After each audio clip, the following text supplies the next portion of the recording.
Assalamualaikum warahmatullahi wabarakatuh. Di sini saya akan menjelaskan materi tentang organisasi atau desain kurikulum untuk memenuhi tugas akhir mata kuliah pengembangan kurikulum dengan dosen pengampu Ibu Anggralita Sandra Dewi, SPD MPD. Sebelumnya, perkenalkan nama saya Dujaya Salsabila dengan NIM 2186 206008. Saya dari kelas PGSD 2021A, instansi STKIP PGRI Sidoarjo. Selamat menyaksikan. Bahan kajian yang akan kita bahas ada 3 macam. Yang pertama, pengertian organisasi kurikulum. Yang kedua, dimensi organisasi kurikulum. Dan yang ketiga, jenis-jenis organisasi kurikulum. Selanjutnya, kita akan membahas pengertian organisasi kurikulum menurut para ahli.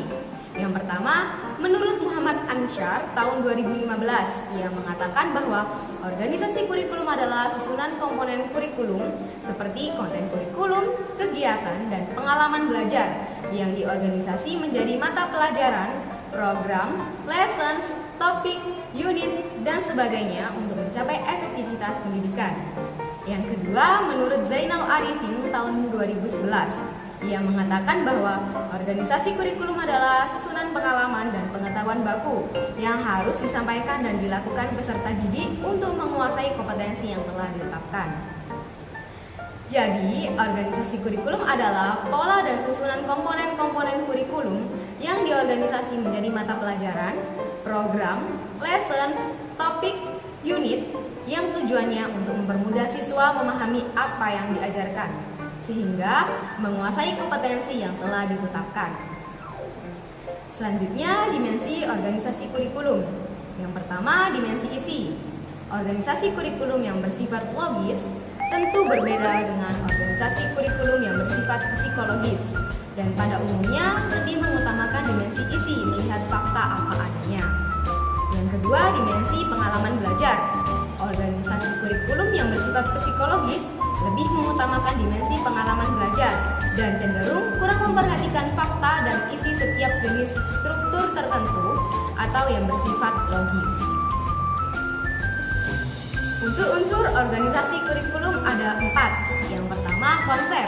Konsep adalah definisi secara singkat dari sekelompok fakta atau gejala. Yang kedua, generalisasi, yaitu kesimpulan-kesimpulan yang merupakan kristalisasi dari suatu analisis. Yang ketiga, keterampilan. Keterampilan yaitu kemampuan dalam merencanakan organisasi kurikulum dan digunakan sebagai dasar untuk menyusun program yang berkesinambungan. Dan yang terakhir, nilai-nilai, yaitu norma atau kepercayaan yang diagungkan, sesuatu yang bersifat absolut untuk mengendalikan perilaku. Selanjutnya, jenis-jenis organisasi kurikulum. Yang pertama, separated subject kurikulum. Organisasi kurikulum ini terdiri atas berbagai mata pelajaran yang terpisah-pisah satu sama lain. Karena itu, sering disebut isolate subject kurikulum atau subject matter kurikulum. Misalnya, mata pelajaran berhitung, aljabar, ilmu ukur, sejarah, ekonomi, geografi, dan ilmu bumi. Mata pelajaran tersebut terpisah-pisah satu sama lain, sehingga tampak mudah diatur dalam pelaksanaannya. Yang kedua, correlate kurikulum. Mengorelasikan antara mata pelajaran yang satu dengan mata pelajaran yang lain. Misalnya, ketika mengajarkan mata pelajaran ilmu bumi tentang tanah, maka dikorelasikan dengan mata pelajaran sejarah atau berhitung. Yang ketiga, broad field kurikulum. Korelasi antar beberapa mata pelajaran yang lebih jauh sehingga tidak tampak lagi batas-batas mata pelajaran dalam satu rumpun.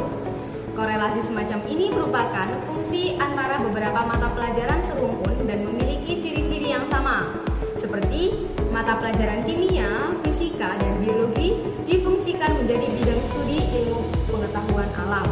Dan mata pelajaran aljabar, ilmu ukur, dan geometri difungsikan menjadi bidang studi matematika. Dan yang keempat, integrate kurikulum. Organisasi kurikulum ini disusun berdasarkan analisis bidang kehidupan atau kegiatan utama manusia dalam masyarakat yang disebut social function atau major area of living, yang meliputi perlindungan dan pelestarian hidup, kekayaan dan sumber alam, produksi barang dan jasa, serta distribusinya, pendidikan, perluasan kebebasan, integritas, kepribadian, dan penelitian. Dan yang terakhir, korelate kurikulum. Kurikulum ini dilihat sebagai suatu program pendidikan umum.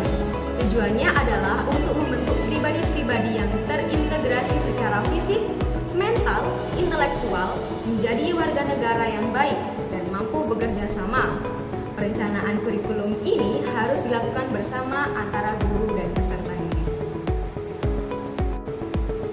Sekian video pembelajaran dari saya, kurang lebihnya mohon maaf. Semoga bermanfaat.